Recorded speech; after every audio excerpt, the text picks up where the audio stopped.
കൂട്ടുകാർക്കും നല്ലൊരു ദിവസം ആശംസിച്ചാണ് മാമ്പഴത്തിന്റെ പുതിയ വീഡിയോയിലേക്ക് സ്വാഗതം. നമുക്ക് നേരെ ഗൗതമിന്റെ അളകനന്ദയുടെ ഇന്നത്തെ ഒരു അടിപൊളി വിശേഷത്തിലേക്ക് അങ്ങോട്ട് പോയാലോ. ഇന്നത്തെ വിശേഷത്തിൽ കാണിച്ചിരിക്കുന്ന മഹേഷിന്റെ അടുത്ത് ജഗന്നാഥൻ വന്നിട്ട് പറയണം, അല്ല ഏട്ടനത് എന്ത് പറ്റി? ചെമ്പമ്മേടി പോയിട്ട് വന്നതിന് ശേഷമാണ് ഏട്ടന്റെ മുഖഭാവം ഇങ്ങനെ മാറിയെന്നാണ് മോഹിനി ഇവിടെ എല്ലാരും പറയണേ. എന്തേലും പ്രശ്നമുണ്ടോ ഏട്ടാ ചെമ്പമ്മേടില്? അതോ ഇനിയിപ്പം കണക്കിൽ എന്തേലും മിസ്റ്റേക്ക് പറ്റുമോ എന്ന് ചോദിക്കുകയാണ്. ഇത് കേട്ടത് മഹേശ്വരൻ പറഞ്ഞു, കണക്കിൽ എന്ത് മിസ്റ്റേക്ക് പറ്റാ എനിക്കറിയത്തില്ല, അതിനെക്കുറിച്ചൊക്കെ പിങ്കിയൊക്കെ അന്വേഷിക്കുന്നുണ്ടല്ലോ. ഞാനെന്തോ വലിയ അപരാധം ചെയ്തെന്ന മട്ടിലായിരുന്നു എല്ലാരും ഇവിടെ പെരുമാറിയിരുന്നു എന്നോട്.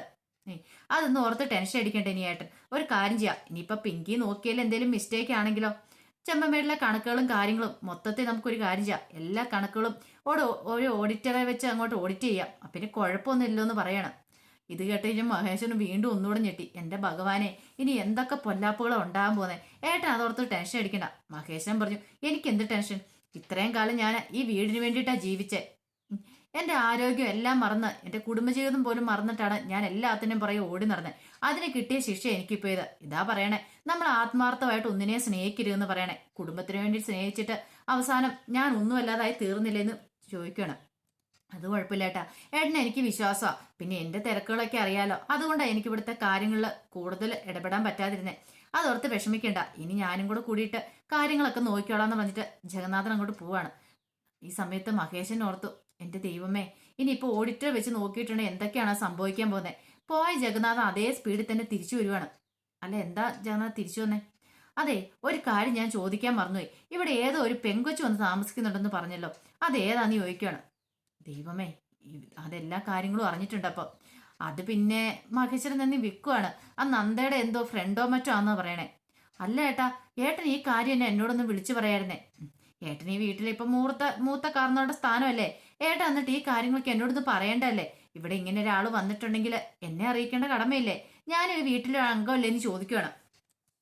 പെട്ടെന്ന് മഹേശ്വരൻ പറഞ്ഞു, ഞാൻ അത്രയും വിചാരിച്ചില്ല, അവളുടെ ഫ്രണ്ട് അല്ലേന്ന് ഓർത്തു. എന്നാലും ഈ കുടുംബത്തിൽ നമ്മുടെ പ്രൈവസി അല്ലേ പോന്നേ. പുറത്തുനിന്ന് ഒരാൾ വന്നിട്ടുണ്ടെങ്കിൽ അവൾ എങ്ങനെയാ, ഏത് തരക്കാരിയാന്നൊക്കെ അറിയാവോ?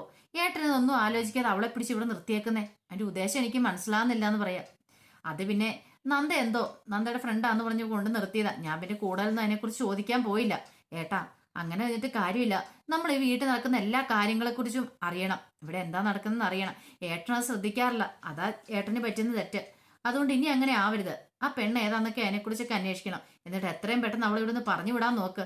ഈ വീട്ടിൽ അങ്ങനെ പുറത്തുനിന്ന് ഒരാൾ താമസിപ്പിക്കേണ്ട വല്ല ആവശ്യമുണ്ടോ എന്ന് ചോദിക്കണം. ശരി, നമുക്ക് വേണ്ടത് ചെയ്യാം. പിന്നെ അവിടെ പ്രശ്നക്കാരിയൊന്നും അല്ലെന്നാ തോന്നേ. ഒരു കുഴപ്പം ഇതിനായിട്ടും കണ്ടില്ലെന്ന് പറയാം. അതൊക്കെ ഏട്ടന്റെ തോന്നല് മാത്രമല്ലേ. കുറച്ച് ദിവസം നിന്ന് കഴിയുമ്പോൾ അവറ്റകളുടെയൊക്കെ തനി നിറം പുറത്തു വരും എന്നും പറഞ്ഞ് ജഗന്നാഥൻ അങ്ങോട്ട് പോവാണ്. എന്ത് ചെയ്യണമെന്നൊക്കെ അറിയത്തില്ലാതെ മഹേശ്വരൻ ഇങ്ങനെ അന്തം വിട്ട് നിൽക്കുവാണ്. ഈ സമയത്താണെങ്കിൽ മോഹിനി വെപ്രാളപ്പെട്ട് നിൽക്കുക. ദൈവമേ, ഇനിയിപ്പൊ കർപ്പൂരം കത്തിക്കാത്തതിന്റെ കുറവ് വേണ്ട എന്നോർത്ത് ഒരു കർപ്പൂരം എടുത്ത് കത്തിച്ച് കയ്യിലേക്ക് വെക്കുക. ഹനുമാൻ സ്വാമിയുടെ ഫോട്ടോയ്ക്ക് വേണ്ടി പ്രാർത്ഥിക്കുക. എന്നോട് ക്ഷമിക്കണം ഹനുമാൻ സ്വാമി, എന്റെ അറിവില്ലായ്മയോട് ചെയ്തു പോയ തെറ്റാ. എന്റെ ദേഹത്ത് വ്രണങ്ങളൊന്നും ഉണ്ടാക്കരുതേ. ഇനി ഞാൻ ഈ തെറ്റ് ആവർത്തിക്കില്ല എന്ന് പറഞ്ഞുകൊണ്ട് കിടന്ന് അലറി വിളിച്ചു കിടന്ന് നിലവിളിക്കും അവിടെ കിടന്നിട്ട്. ഇത് കണ്ടോണ്ടാണ് അങ്ങോട്ട് പവിത്രയും പിങ്കിയും വരുന്നത്. പിങ്കിയും പവിത്രയും വന്നിട്ട് ചോദിച്ചു, ഇതെന്താ കാണിക്കുന്നേ? ഇതെന്താ ചെറിയമ്മയെ കാണിക്കണേന്ന് ചോദിക്കുവാണ്. ചെറിയമ്മയ്ക്ക് നാണമില്ല ഇങ്ങനെ കാണിക്കാനായിട്ട്. ആ നന്ദ എന്തോ ഒരു തന്ത്രം പ്രയോഗിച്ചെന്ന് വെച്ചോണ്ട് വെറുതെ പറഞ്ഞത് എന്നും പറഞ്ഞ് ഉടനെ കർപ്പൂരം കത്തിച്ച് കയ്യെ വെക്കുമായിരുന്നു ചെയ്യേണ്ട. കൈയെല്ലാം പൊള്ളി കർപ്പൂരം കത്തി തീർന്നു കഴിഞ്ഞപ്പോഴത്തേനും ഒരു പരുവായി. വേദന കൊണ്ട് ഒന്ന് പൊളയുവാണ് മോഹിനി. പവിത്ര പറഞ്ഞു, ഞാൻ അപ്പോഴേ അമ്മയോട് പറഞ്ഞ ഇതിന്റെ ഒന്നും ആവശ്യമില്ല, നന്ദേച്ചി വെറുതെ പറഞ്ഞാന്ന്. നന്ദേച്ചി നല്ല ബുദ്ധിയല്ല പെണ്ണല്ലേ. ആ നന്ദേച്ചി അങ്ങനെ പലതും പറയും. അമ്മ അത് കേട്ട് അതിനകത്ത് വീഴേണ്ട വല്ല ആവശ്യമുണ്ടോ? ഇത് കേട്ട പിങ്കി പറഞ്ഞു, ചെറിയമ്മല്ലാതെ അത് വിശ്വസിക്കുള്ളൂ.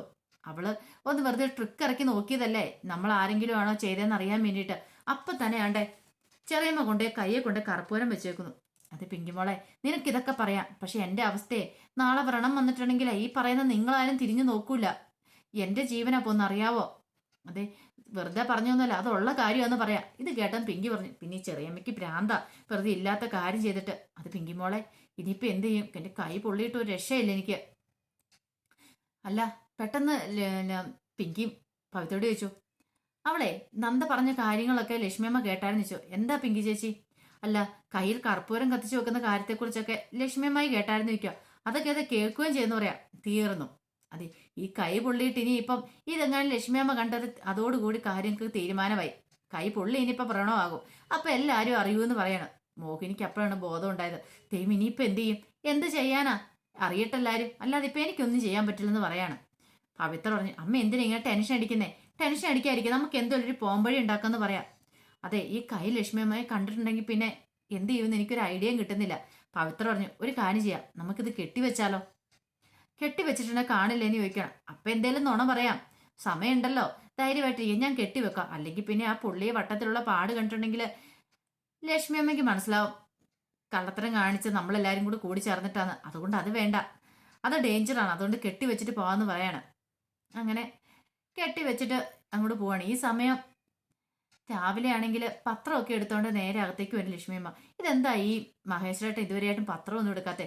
അല്ലെങ്കിൽ പത്രം വരുന്ന ഉടനെ ഇരുന്ന് വായിക്കുന്ന ആ സമയത്ത് മഹേശ്വരൻ ചായ കുടിച്ചോണ്ട് അങ്ങോട്ട് വരുന്നത്. ഇതെന്ത് പറ്റി മഹിയേട്ടാ? രാവിലെ പത്രം വായിക്കാതെ ടോയ്ലറ്റിൽ പോലും പോകാത്ത ആളാ, ഇപ്പൊ എന്ത് പറ്റി? ഭയങ്കര മാറ്റമാണല്ലോ, പത്രം പോലും വേണ്ടല്ലോ എന്ന് പറയണം. എൻ്റെ ലക്ഷ്മി, എന്തിനാ പത്രമൊക്കെ രാവിലെ എടുത്ത് വായിക്കുന്നത്? എപ്പോൾ നോക്കിയാലും അതിനകത്ത് കുറെ അവിഹിതവും അത് മാത്രമല്ല പീഡനം എന്ന് വേണ്ട കൊലപാതകം അങ്ങനെയൊക്കെ ഉള്ളൂ. പിന്നെ അതെനിക്ക് വായിക്കാനുള്ള എൻ്റെ താല്പര്യം പോയെന്ന് പറയാണ്. ഓഹോ, അതുകൊണ്ടാണോ വായിക്കാത്തെ? ഞാൻ കരുതി ഇനിയിപ്പോൾ എന്തോ സംഭവിച്ചിട്ടുണ്ടെന്ന്.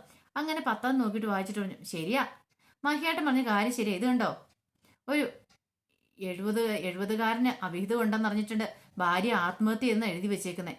കണ്ടോ, ഇങ്ങനെയൊക്കെ വായിച്ചാൽ പിന്നെ എങ്ങനെ പത്രം നോക്കാനായിട്ട് തോന്നും? ഇത് കേട്ടത് മഹേശ്വരന് ഞെട്ടലുണ്ടായി. മഹേശ്വരൻ പറഞ്ഞു, അല്ല നീ ഒന്ന് സങ്കല്പിച്ച് നോക്കിയേ, ആ സ്ഥാനത്ത് ഇങ്ങനെ എന്തെങ്കിലും എനിക്കൊരു ബന്ധം ഉണ്ടെന്ന് അറിഞ്ഞിട്ടുണ്ടെങ്കിൽ നീ ഇങ്ങനെയൊക്കെ ചെയ്യുമോന്ന് ചോദിക്കുകയാണ്, ആത്മഹത്യ ചെയ്യുമെന്ന് ചോദിക്കുകയാണ്. ഈ ചോദ്യം കേട്ടതും ലക്ഷ്മി പറഞ്ഞു, അതെ, ഇങ്ങനെ എന്തെങ്കിലും സംഭവിച്ചാണ്ടല്ലോ മഹിയേട്ടന് എന്തെങ്കിലും ബന്ധം ഉണ്ടെന്ന് അറിഞ്ഞിട്ടുണ്ടെങ്കിലേ ഞാൻ ഇങ്ങനെയൊന്നും ചെയ്യത്തില്ല. ആദ്യം മഹിയേട്ടനെ കൊല്ലും, എന്നിട്ടാ ഞാൻ ആത്മഹത്യയുള്ളൂ. അത് മാത്രമല്ല ഈ വീട്ടിലെ സർവ്വ സാധനങ്ങളും ഞാൻ തല്ലിപ്പൊളിക്കും, എന്നിട്ട് അങ്ങനെ ചെയ്യുള്ളൂ എന്ന് പറയണം. ഇത് കേട്ട് കഴിഞ്ഞപ്പോഴത്തേനും മഹേശ്വരൻ പെട്ടെന്ന്, അയ്യോ വേണ്ട വേണ്ട, ഞാൻ വെറുതെ ഒന്ന് പറഞ്ഞു പോയതാ നിന്റെ മനസ്സറിയാനായിട്ട് എൻ്റെ പൊന്നോ എന്ന് പറയണം. മഹേശ്വരൻ ഒരു കാര്യം മനസ്സിലായി, തന്റെ അവിഹിത ബന്ധം അങ്ങനെ വീട്ടിൽ അറിഞ്ഞിട്ടുണ്ടെങ്കിൽ ഇവിടെ ഒരു പൊട്ടിത്തെറി ഉറപ്പാ. ഇനി എന്ത് ചെയ്യണമെന്ന് മാത്രം അറിയത്തില്ല. ഈ സമയത്ത് മോഹിനിയും പവിത്രയും പിങ്കിയും കൂടെ അങ്ങോട്ട് വരുന്നേ. അപ്പം രണ്ടുപേരും കൂടെ നിൽക്കുന്ന നടപ്പത്തിന് പെട്ടെന്ന് ഇവർ തിരിഞ്ഞു പോകാൻ തുടങ്ങി. ഇത് കണ്ട് ലക്ഷ്മിയമ്മ ചോദിച്ചു, എന്താ നിങ്ങൾ തിരിഞ്ഞു പോകുന്നത്? ഇങ്ങോട്ട് വരാൻ പറയാണ്. അല്ല പിന്നെ നിങ്ങൾ സംസാരിച്ചുകൊണ്ടിരിക്കുകയാണെന്ന് ഓർത്തോണ്ട്, ഞങ്ങൾ നന്ദ വന്നിട്ട് സംസാരിക്കുന്നതാന്ന് ഓർത്തോണ്ട് ഇങ്ങോട്ട് ഇറങ്ങി വന്നേന്ന് പറയും. നന്ദ പോയതല്ലേ ഉള്ളൂ, കുറച്ച് സമയം പിടിക്കുമായിരിക്കും വരാൻ എന്ന് പറഞ്ഞുകൊണ്ടിരിക്കുന്ന സമയത്ത് മോഹിനി കൈ സാരി ഇങ്ങനെ വെച്ച് മറച്ചു പിടിച്ചേക്കുന്നുണ്ട്. ഇതെന്താ മോഹിനി, നിന്റെ കൈക്ക് എന്താ പറ്റിയെന്ന് ചോദിക്കുക. ഏയ് ഒന്നുമില്ല, ഇങ്ങ് കാണിച്ചതെന്ന് പറഞ്ഞ് നോക്കി കഴിയുമ്പോഴത്തേന് കയ്യെ കെട്ട്. ഇതെന്തിനാ കൈ കെട്ടി വെച്ചിരിക്കുന്നത്? എന്തെങ്കിലും പറ്റുമെന്നാണ് കൈക്ക്. മോഹിനിയിൽ ഒരു പതർച്ചയുണ്ടായി. എന്താ റീപ്ലൈ കൊടുക്കുന്നേ, എന്ത് ചെയ്യണമെന്ന് അറിയത്തില്ല. പവിത്രയും പിങ്കി പരസ്പരം നോക്കണം. മോഹിനി ഒന്നും മിണ്ടുന്നില്ല. മോഹിനി പെട്ടെന്ന് ബബ്ബ അടിക്കുക. എന്തേലും കാര്യമാ, എന്തേലും കാര്യമുണ്ടെ തുറന്നു പറ, എന്ത് സംഭവിച്ചേ? അത് പിന്നെ കൈ ഒന്ന് മുറിഞ്ഞാന്ന് പറയും. ഇല വെട്ടിയപ്പം കൈ മുറിഞ്ഞാന്ന് പറയാണ്. ഇല വെട്ടിയപ്പോ കൈ മുറിഞ്ഞോ? എന്നിട്ട് നീ എന്തോ ഒന്നും പറയാതിരുന്നേ? മഹേശ്വരൻ പെട്ടെന്ന് ചോദിച്ചു, ചെറിയ മുറിവാണോ വലിയ മുറിവാണോ? ഹോസ്പിറ്റലിൽ പോയേക്കാന്ന് പറയണം. ഏയ് ഹോസ്പിറ്റലിൽ പോകേണ്ട ആവശ്യമൊന്നുമില്ല, അതങ്ങ് തന്നെ അങ്ങോട്ട് കുറഞ്ഞോളൂ, അത്ര വലിയ മുറിവൊന്നും ഇല്ലെന്നേ, ഒരു ചെറിയ മുറിവുള്ളെന്ന് പറയണം. ഇങ്ങനെ സംസാരിച്ചുകൊണ്ടിരിക്കുന്ന സമയത്ത് നന്ദയും ഗംഗയും കൂടെ കിടന്നു വരുന്നത്. ഇവരെ കണ്ടു കഴിഞ്ഞപ്പോഴത്തേനും മഹേശ്വരന് ചെറിയ പുഞ്ചിരിയൊക്കെ വരുന്നുണ്ട്. അങ്ങനെ കയറി വന്നു കഴിഞ്ഞപ്പോഴത്തേനും ലക്ഷ്മി വെച്ചു, മോളെ പോയോ? അവിടെ തന്ത്രിയുടെ അടുത്ത് പോയോന്ന് ചോദിക്കുകയാണ്. പെട്ടെന്ന് മോഹിനി വന്നിട്ട് ചോദിച്ചു, അല്ല പ്രായശ്ചിത്തമൊക്കെ ചെയ്തോന്ന് ചോദിക്കുകയാണ്. മോഹിനിക്ക് ടെൻഷനാണ്. പവിത്ര വന്ന് കൈയൊക്കെ പിടിച്ച് നോക്കുവാണ്. അല്ല കൈക്കകത്ത് പൊള്ളിയിട്ടൊന്നുമില്ലോ, കർപ്പൂരം കത്തിച്ചതിന്റെ യാതൊരു ലക്ഷണങ്ങളും കാണുന്നില്ലോ എന്ന് പറയണം. ഇത് കേട്ടതും നന്ദ പറഞ്ഞു, അതല്ലേ അതിനകത്ത് കോമഡി, കർപ്പൂരം കത്തിച്ചു, പക്ഷെ അതിനകത്തൊരു പ്രശ്നമുണ്ട്. കർപ്പൂരം കത്തിച്ചു കഴിഞ്ഞിട്ട് ഗാഥയുടെ കൈക്കൊന്നും പറ്റിയില്ല, ഉള്ളംകൈ ഒന്നും പൊള്ളിയില്ല എന്ന് പറയണം. പിങ്കിയും പവിത്രയൊക്കെ അത്ഭുതത്തോടെ നോക്കണം. ഉള്ളംകൈ പൊള്ളിയില്ല, അതെന്താ? അത് ഞങ്ങൾക്കും അറിയത്തില്ലായിരുന്നു. അപ്പൊ തന്ത്രിയാണ് പറഞ്ഞത്, ഉള്ളംകൈ പൊള്ളിയില്ലെങ്കിൽ ഗാഥയല്ല തെറ്റ് ചെയ്തിരിക്കുന്നത് ഈ വീട്ടിൽ ആരോ വേറെ ആരോ ആണെന്ന്, അവരെ കണ്ടുപിടിക്കണമെന്ന്. എല്ലെങ്കിലും കുഴപ്പമില്ല, ഹനുമാൻ സ്വാമി അവർക്ക് തക്കതായ ശിക്ഷ കൊടുക്കും. അവരെ വെളിച്ചത്ത് കൊണ്ടുവന്ന തന്ത്രി പറഞ്ഞു, നിങ്ങൾ പ്രത്യേകിച്ച് ഒന്നും ചെയ്യണ്ടെന്ന് പറഞ്ഞു. അവരായിട്ട് വെളിച്ചത്ത് വന്ന് സത്യങ്ങളൊക്കെ തുറന്നു പറഞ്ഞോളൂ എന്ന്. ഇത് കേട്ട മോഹിനിനെ നിന്ന് വേർക്കാൻ തുടങ്ങി. എന്റെ ഭഗവാനെ, താൻ പ്രായച്ചിത്തം ചെയ്താണ്, പക്ഷെ ഇനിയും തന്നെ വെറുതെ വിടില്ല ഹനുമാൻ സ്വാമി, തന്റെ പുറകെ കൂടുവോ? ആകെപ്പാടൊരു വെപ്രാളമായിപ്പോയി. ഇങ്ങനെ പറഞ്ഞിട്ട് ഗാഥയും കൂട്ടി നന്ദ അകത്തേക്ക് അങ്ങോട്ട് കയറിപ്പോവാണ്.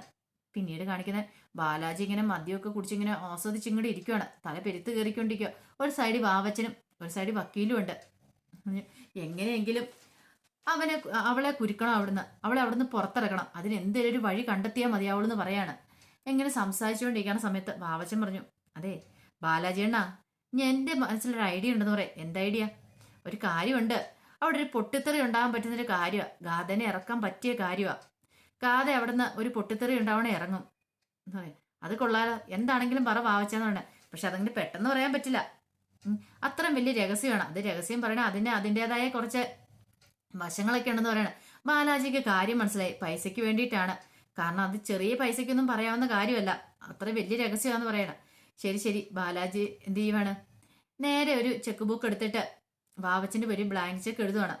വാവച്ചിന്റെ കയ്യിൽ കൊണ്ടെടുത്തിട്ട് പറഞ്ഞു, എത്ര വേണം എഴുതിയെടുത്തോ, പിന്നെ ഇനി കാര്യം പറയാൻ എന്താന്ന് അതെനിക്ക് ആദ്യം അറിയേണ്ടതെന്ന് പറയാണ്. ഇത് കേട്ട് കഴിഞ്ഞപ്പോഴത്തേനും വാവച്ചൻ പറഞ്ഞു, അതെ ഗാഥയ്ക്ക് ആ കുടുംബമായിട്ടൊരു ബന്ധമുണ്ടെന്ന് പറയാം. ബന്ധം? എന്ത് ബന്ധം? അതെ, ഈ മഹേശ്വരൻ എന്ന് പറയുന്ന ആളുണ്ടല്ലോ, മഹേശ്വരന്റെ മോളാണ് ഗാഥ. അതായത് ഗൗതമിന്റെ പെങ്ങള്. മഹേഷിന് അഭിഹിതത്തിൽ ഉണ്ടായതാന്ന് പറയാണ്. ഓഹോ, അപ്പൊ സുജാതയുടെ അത് തന്നെ, അതാണ് മഹേശ്വരൻ. ഇത് കേട്ട് കഴിഞ്ഞ് ബാലാജിക്ക് കാര്യങ്ങളൊക്കെ മനസ്സിലായി. ഇത് അവിടെ ഇന്ത്യവരത്തിൽ ആർക്കും അറിയില്ല. ഇത് അറിഞ്ഞിട്ടുണ്ടെങ്കിൽ ഒരു പൊട്ടിത്തെറി ഉണ്ടാവും. ഞാനിത് പറയാതിരിക്കാൻ വേണ്ടിയിട്ട് എല്ലാ മാസവും മഹേശ്വര സാറിൻ്റെ നിന്ന് കുറച്ച് പൈസ പിടുങ്ങുന്ന അറിയാവോ? അതുകൊണ്ടാണ് ഞാൻ ഈ ഇത് രഹസ്യമാക്കി ഇത്രയും കാലം വെച്ചുകൊണ്ടിരുന്നെന്ന് പറയാണ്. കൊള്ളാം, പൊളിയായിട്ടുണ്ട് വാവച്ച. നിന്നെ എനിക്ക് ഒരിക്കലും മറക്കാൻ പറ്റില്ല. ഇത് കേട്ട് കഴിഞ്ഞപ്പോഴത്തേനും വക്കീല് പറഞ്ഞു, ശരിയാണ്, ഇത്രയും വലിയ രഹസ്യം ഇത് തന്നെ മതി. ഇത് വെച്ച് നമുക്ക് ബുദ്ധിപരമായിട്ട് കളിക്കണം. ബുദ്ധിപരമായിട്ട് കളിക്കുവാണെങ്കിൽ ഗാഥേനെ അവിടുന്ന് പുറത്തിയടിക്കാൻ പറ്റും. ഇനിയാണ് ഈ ബാലാജി കളി തുടങ്ങാൻ പോകുന്നത്. ബാവച്ചൻ പറഞ്ഞ്, എടുത്തിയാടിയൊന്നും ചെയ്യരുത്. നമ്മൾ തന്ത്രപൂർവ്വം വേണം കാര്യങ്ങളൊക്കെ ചെയ്യാനായിട്ട്. ഇനി എനിക്ക് വിട്ടു തന്നേരെ ബാവച്ച, ഒന്നും സംഭവിക്കാൻ പോകുന്നില്ല. ഇനിയാണ് എൻ്റെ കളി ഞാൻ തുടങ്ങാൻ പോകുന്നത്. ഇത്രയും വലിയ രഹസ്യം ഉണ്ടായിട്ടാണോ ഞാൻ ഇത്രയും ദിവസം ടെൻഷൻ അടിച്ചിരുന്നതെന്ന് പറയാണ്. അങ്ങനെ വാവച്ചനെ അങ്ങോട്ട് ശരിക്കും സൂപ്പിക്കുകയാണ്. വാവച്ചനോടെ മദ്യവും എല്ലാം കൂടെ വിളമ്പുവാണ്. വാവച്ചൻ ഭയങ്കര സന്തോഷവാനായി. ഈ സമയത്ത് ലക്ഷ്മിയമ്മ ഇന്ത്യവരത്തിലെല്ലാം അടിച്ചൊക്കെ വരുമായിരുന്നു. അങ്ങനെ ലക്ഷ്മിയമ്മയുടെ അടുത്തേക്ക് നന്ദ വരുന്നുണ്ട്. നന്ദ വന്നിട്ട് ചോദിച്ചു, അല്ല ലക്ഷ്മിയമ്മേ, ഇന്ന് വല്ല ഇലയുടെ ഇവിടെ എന്തെങ്കിലും ഉണ്ടാക്കിയായിരുന്നു ചോദിക്കും. എന്താ നന്ദമോളെ, നിനക്ക് ഇലയുടെ കഴിക്കണമെന്ന് ചോദിക്കും. അല്ല ലക്ഷ്മിയമ്മേ, ഞാൻ ചോദിച്ച എന്തോ ഒരു കാര്യമുണ്ടല്ലോ. എന്ത് കാര്യമാണേലും അമ്മയോട് പറ. അല്ല ലക്ഷ്മിയമ്മേ, ഈ ഇല വെട്ടിയപ്പോഴാണ് മോഹിനി ചെറിയമ്മയുടെ കൈ മുറിഞ്ഞെന്നല്ലേ പറഞ്ഞേ. ഇപ്പൊ ഇവിടെ ഇല വെട്ടിയിട്ടില്ലെങ്കിൽ പിന്നെ എങ്ങനെയായിരിക്കും ആ കൈ മുറിഞ്ഞത്? ലക്ഷ്മിയമ്മയ്ക്ക് അറിയാവോ, ഞാൻ പറഞ്ഞില്ലായിരുന്നോ കൈ കർപ്പൂരം കത്തിച്ചു വെച്ച് ഹനുമാൻ സ്വാമിയോട് പ്രാർത്ഥിക്കണം പ്രായച്ചിത്തം ചെയ്യാൻ വേണ്ടിയിട്ട്. ആ മോയൽക്കുഞ്ഞുങ്ങളെ കൊന്ന ആരാണെങ്കിലും അത് ലക്ഷ്മിയമ്മ ഓർക്കുന്നുണ്ടെന്ന് ചോദിക്കണം. ആ ശരി ശരി, ഞാൻ ഓർക്കുന്നുണ്ട്. അതിനർത്ഥം എന്താ? ചെറിയമ്മയുടെ കൈ പൊള്ളിയതാണ്, അത് മുറിഞ്ഞൊന്നുമല്ല. കൈ കർപ്പൂരം കത്തിച്ചു വെച്ചാ ആ പാതകം ചെയ്ത് ചെറിയമ്മയാന്ന് പറയണം. ഇത് കേട്ടത് ലക്ഷ്മി ചോദിച്ചു, മോഹിനിയോ, അവൾ എന്തിനാ ചെയ്യണം? അതറിയത്തില്ലേ? അമ്മയ്ക്ക് അറിയാൻ മേലേ അച്ഛനും മുറിയിൽ വെച്ചിട്ട് ഉണ്ടായ സംഭവങ്ങളൊക്കെ. അവർ നിർബന്ധിച്ച് അച്ഛനും മുറിയിലേക്ക് ഗാഥേനെ കയറ്റി വിട്ടതാണ്. എന്നിട്ട് ഇറങ്ങുന്ന സമയത്ത് അവിടെ എണ്ണ ഒഴിച്ചിട്ട് വീഴിച്ചു. എല്ലാം അവരുടെ പ്ലാനിങ് ആയിരുന്നു. പിങ്കിയുടെ പവിത്രയുടെ മോഹിനി ചെറിയമ്മയുടെയും കൂടെ ഗാഥേനെ ഇവിടുന്ന് പറഞ്ഞു വിടാൻ വേണ്ടിയിട്ട്. പാവം ഗാഥ, അവൾ എത്രമാത്രം വിഷമിച്ചെന്നറിയാവോ? ഇത് കേട്ടതും ലക്ഷ്മി പറഞ്ഞു, ദൈവമേ, ആ മോളോട് ഞാൻ ക്രൂരത ചെയ്തല്ലോ. പാവം, ഒന്നും അറിയത്തില്ലാത്ത കുട്ടി. ഞാൻ കാണിച്ചു കൊടുക്കുന്നുണ്ട് മോഹിനിനെ. ഈ ലക്ഷ്മി ആരെന്ന് അറിയാൻ പോകുന്നുള്ളതെന്ന് പറഞ്ഞുകൊണ്ട് ലക്ഷ്മി അങ്ങോട്ട് പാഞ്ഞു പോവാണ്. ഈ സമയത്ത് തന്റെ തന്ത്രവേറ്റെന്നുള്ള രീതിയിൽ നന്ദ നിൽക്കുകയാണ്. ആ വിശേഷങ്ങളൊക്കെ എന്ന് കണ്ടത്. ഇതിന്റെ ബാക്കി വിശേഷങ്ങളുമായിട്ട് വൈകുന്നേരത്തെ പ്രൊമോയി വരാട്ടോ. അപ്പൊ വീഡിയോ ഇഷ്ടപ്പെട്ടെങ്കിൽ ലൈക്ക് ചെയ്യാൻ മറക്കരുത്. അതോടൊപ്പം തന്നെ ആദ്യമായിട്ട് കാണുന്നതാണെങ്കിൽ സബ്സ്ക്രൈബ് ചെയ്യാനും മറക്കരുത് കേട്ടോ. ഒരിക്കൽ കൂടി എല്ലാവർക്കും നല്ലൊരു ദിവസം ആശംസിച്ചുകൊണ്ട് നിർത്തുന്നു. നന്ദി.